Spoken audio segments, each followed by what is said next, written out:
मंत्री जी अस्पताल में इलाज करा जी जी जी, हम अपनी बात को पुनः आपके माध्यम से राज्य की जनता तक पहुंचाना चाहेंगे। सबसे पहले इस बजट को पारित करने वाले माननीय वित्त मंत्री स्वास्थ्य सेवा का लाभ ले रहे हैं, उनकी कुशलता की प्रार्थना करते हैं, कामना करते हैं।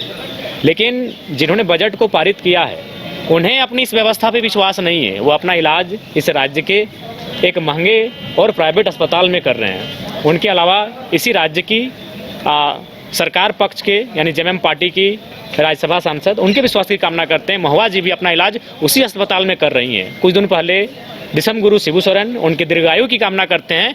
वह विशेष सेवा से दिल्ली गए थे इलाज करने के लिए। कुछ दिन पहले माननीय स्वास्थ्य मंत्री इरफान जी भी अपने परिजन को लेकर गुजरात गए थे, हालांकि उनके भी स्वास्थ्य की कामना करते हैं। तो सवाल मेरा यही था कि आपका बजट अगर इतना सच्चाई है, इस बजट में अगर इतनी सार्थकता है, तो आप लोग अपना इलाज रिम्स में क्यों नहीं कर पा रहे हैं?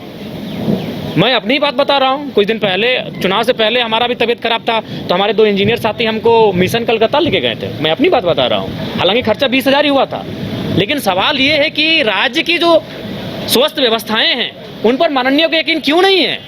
आप बजट को लेकर बड़ी बड़ी डींगे हाँकिए, बड़ी बड़ी कहानियां किस्से सुनाइए, लेकिन इसकी सार्थकता एक आम जनता के लिए तभी होगी जब माननीय अपना इलाज रिम्स में करेंगे, जब माननीय अपना इलाज धनबाद के शहीद निर्मल महतो अस्पताल में करेंगे। इसलिए मैंने कहा कि आपको अगर छींक भी आती है तो आप हैदराबाद पहुंच जाते हैं, आपको अगर सर भी में खुजली होती है तो आप बेलोर पहुंच जाते हैं। और आम जनमानस ये सच्चाई भी है।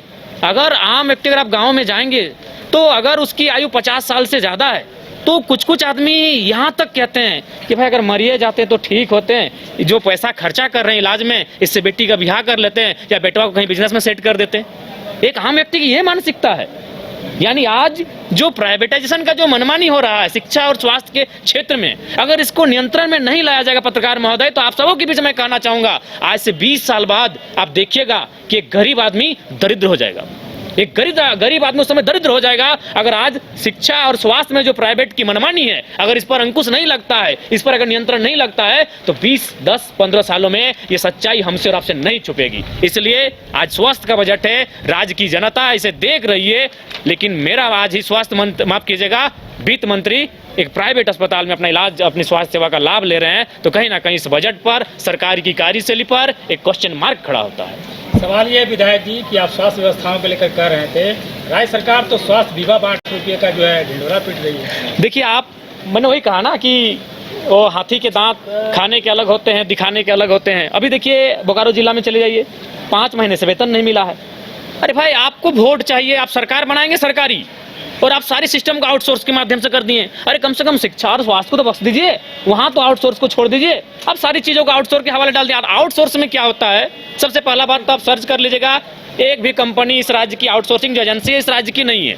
वो सबसे पहले जिनकी नियुक्ति करती है उनसे मोटा पैसा वसूलती है, और 3, 4 साल, 5 साल उनके सेवा लेने का कार्य होता है, और फिर अचानक उन्हें बैठा दिया जाता है, नई एजेंसी वहाँ डिप्यूट होती है। तो आउटसोर्स के माध्यम से इस राज्य में गंदा खेल हो रहा है, उस पर भी सरकार को संज्ञान में लेते हुए कम से कम देखिए, उसमें अभी जैसे कि आप किसी भी सेक्टर में चले जाएं, चाहे वो शिक्षा का है, स्वास्थ्य का है, एजेंसियों के माध्यम से वहाँ कार्य लिया जाता है। जैसे कि आप अगर मान के चले कोई भी पद में या फिर कोई कार्य करना चाहते हैं, सेवा देना चाहते हैं, तो आपको नहीं करने से भी तो अनुमान 3 लाख 4 लाख रुपया जो आउटसोर्सिंग एजेंसी है वो आपसे लेती है। फिर आपको वो नौकरी पे रखती है, आपका पेमेंट 12,000, 15,000, 16,000 भी हो सकता है, और 4-5 सालों बाद वो एजेंसी वहाँ से चली जाती है, नई एजेंसी आती है, और नई एजेंसी नए वर्कर लेकर आती है, और फिर वो आंदोलन करते रहते हैं, धरना प्रदर्शन करते रहते हैं, उनकी सुनने वाला कोई नहीं। इससे बेहतर अच्छा है कम से कम शिक्षा और स्वास्थ्य को दुरुस्त करें और वहाँ आउटसोर्सिंग के खेल को समाप्त किया जाए। धन्यवाद।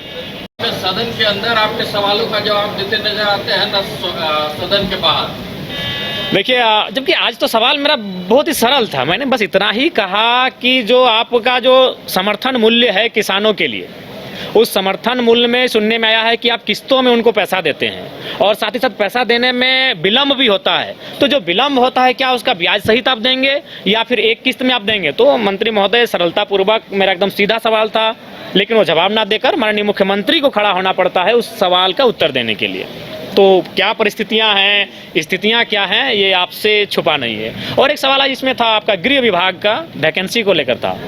इससे पूर्व का जो वित्तीय वर्ष था 2022 या 23 का था, उसमें लगभग 1,40,000 के आसपास सिपाहियों की मतलब बहाली लेने के लिए वित्तीय बजट में वो प्रस्ताव था, और अभी वो घटकर 1 लाख के आसपास हो गया, यानी 40,000 कम हो रहा है। जबकि अगर राज्य की संख्या बढ़ रही है, राज्य की आबादी बढ़ रही है, युवाओं की संख्या बढ़ रही है, और युवा जो होता है वो पहली प्राथमिकता झारखंड जैसे राज्य में, चूंकि गुरु जी भी कहते थे पेड़ चढ़ो उतरो और पुलिस की नौकरी ले लो, तो इस राज्य के युवा आज भी पुलिस की जो नौकरी है उसको एक लक्ष्य मानते हैं, और आप सीधे 40,000 घटा दिए जबकि आबादी बढ़ रही है, तो उस पर भी कहीं ना कहीं हमें लगता है सरकार की मनसा साफ नहीं है। और हमारे गाँव में तो आज भी एक कहावत है कि गाँव में गिदर दुए चीजें टका कमेबे, टणिया दौड़ के, न तो मटिया कोड़ के। तो टणिया दौड़ के उसका मतलब यही है, दौड़ के मतलब ग्राउंड में दौड़ के, खेत में दौड़ के पुलिस की नौकरी, तो उसमें भी कटौती की जा रही है, जो कि मेरे हिसाब से कतई उचित नहीं है। धन्यवाद आप सभी का। अगर आप देश के किसी भी कोने में रहते हैं, अगर आप पटना आना चाहते हैं और घर जैसे रहने और खाने का आनंद लेना चाहते हैं, तो एक बार जरूर आए होटल डायमंटन। संपर्क करें 9572759746, 9031859981, 0612400158 एड्रेस अपोजिट विद्या संस्कार स्कूल, रंजन पथ, गोला रोड, बेली रोड, पटना 801503। विश्व स्तरीय मेडिकल सुविधाओं से युक्त रांची का देवनिका हॉस्पिटल, जहां है neonatal ICU, burn intensive care unit, modular operation theatre, 24/7 emergency trauma service, multidisciplinary ICUs, emergency care, MRI, CT scan, advance cath lab, fully automated path lab, echo, ultrasound, ultra modular patient beds और pharmacy. Devnika hospital and research centre, किफायती दर पर विश्व स्तरीय इलाज, ancillary चौक, Tupudana industrial area, Ranchi.